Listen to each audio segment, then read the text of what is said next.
everybody. Thanks again so much for joining me. This is Miss T, and I am here for 4 reasons: to encourage, to inspire, to empower, and to inform. So, today, what we're going to talk about is working with a child that may be considered difficult. So, I kind of want to give a disclaimer. Me personally, after so many years working with children, I don't believe that children are bad. I think that kids have been through certain things that have caused them to respond in a particular way.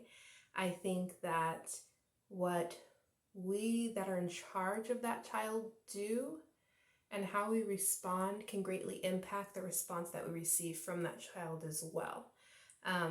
Again, everything that doing with children comes my gosh, sorry, I'm getting tongue tied here. Everything that we do with children, it comes from the relationship that we have with them. So you're going to kind of be working from that space. So you want to pay attention to, first tip, their cup. How much are you filling up their cup? One of the things that I like to do is I like to make sure that I'm laughing with that child more than I am, quote unquote, disciplining that child. So, of course, in a therapeutic environment, I'm not going to be disciplining the child, depending on what your definition of that is. You can have positive reinforcement, you can have negative reinforcement. There's a bunch of different terms and the ways that you can interact with the child. But one thing that I want to pay attention to is how much are we laughing? Are we laughing more than I am saying, no, don't do this? Are we laughing more than I'm saying, well, maybe we can't do that today? I want to make sure that I am filling up that cup of love. So we're having a relationship, something to kind of pull from when we're having a challenge, when we're having a disagreement, especially being the adult in charge. You just kind of want to make sure that that cup of love and of care is filled up, that they're getting enough nourishment so that there is a bond of love, of caring, so that when you say no, the child can actually hear that no, recognize that no, and be like, it's okay, I'm still loved, but the answer right now is no. And of course, it's not always going to be like, okay, it's going to be a lot more complex than that. But from the field of marriage and family therapy, we want to make sure that you're kind of laughing and enjoying more than you are having to reprimand or say no. A second tip is consistency. This is a huge one.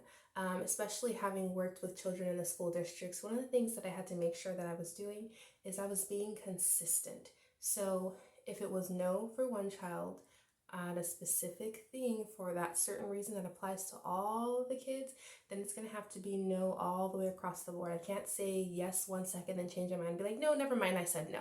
You want to make sure that you're being consistent. If you're saying no about something one day and you're saying this is the way things are, you want to make sure that tomorrow you're not changing your mind. You're being like, oh, it's okay. I mean, we have a lot of things going on. Sometimes it's just easier to give in, right? I mean, it makes sense. We're human too. We make mistakes. Nobody's perfect and we're not perfect. But consistency is huge with children. And it comes with more than just the yeses or the nos. It just goes all across the board. And then that last thing that we want to work on is we want to make sure that you're complimenting every chance you get. So every single thing that that child does that's right, you want to compliment them. You want to say, oh, good job. So let's say, for example, you're working on patience because the child just doesn't seem to be very patient when it comes to certain things. They get riled up and they just can't stand to wait. So let's give the child the name Jimmy or Timmy. We'll go with Jimmy. I don't know a Jimmy, but we're just going to go with it. So let's say the child's name is Jimmy. And Jimmy wants this pack of fruit snacks open. Jimmy comes over to you and is like, Mom, fruit snacks. Or Mom, hey, can you open these fruit snacks? Then while you're opening those fruit snacks, we have to be cognizant of the fact that, hey, Jimmy's waiting for me to open this pack of fruit snacks. Hey, this may not be the kind of length of patience that I'm waiting for, but this is a form of patience and I want to compliment this form of patience. So next time Jimmy needs something and I have to say wait, or he has to wait while I'm doing something, Jimmy's going to say, okay, and he's going to start to learn. He's going to start to realize as you're consistent and as you're complimenting this every single time that this is something good. This is something that Mom likes. This is something that I should keep doing. So you're going to start off complimenting every single time. But as time progresses, as Jimmy learns like this is something that Jimmy has to do, you're going to start to slowly lessen the amount of times that you compliment. So you're not going to keep complimenting every single time. Let's say it's every third time, every few times. You don't have to specifically count, but you're going to lessen those times so that Jimmy still knows, like, hey, mom's recognizing this. Hey, mom's saying that I'm doing a good job. And disclaimer, dads can do the same. It's not just solely about moms, and it doesn't have to solely be Jimmy. It can be Alexandria. It can be whoever. This is just the example that I'm giving. You just want to kind of start to lessen the extent to which you are saying, hey, good job. So that at first it was coming from the outside, the external locus of control, where Jimmy is saying, hey, I'm doing a good job. And soon Jimmy will start to grow that internal locus of control and be like, hey, this is something that I should keep doing. And those are my 3 tips for today for working with children that we say are difficult. Again, I don't believe that any child is bad. I believe that they go through different experiences, and it just kind of changes the way that they respond to things and the way that we interact with them. It impacts them. Again, every child is different. Every adult is different. What may be needed is different, and it can change.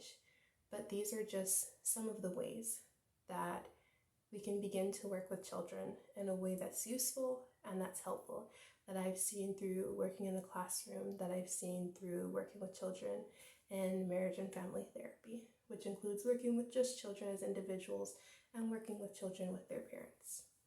So again, thank you for listening today. I hope that this has been informative. It's been helpful.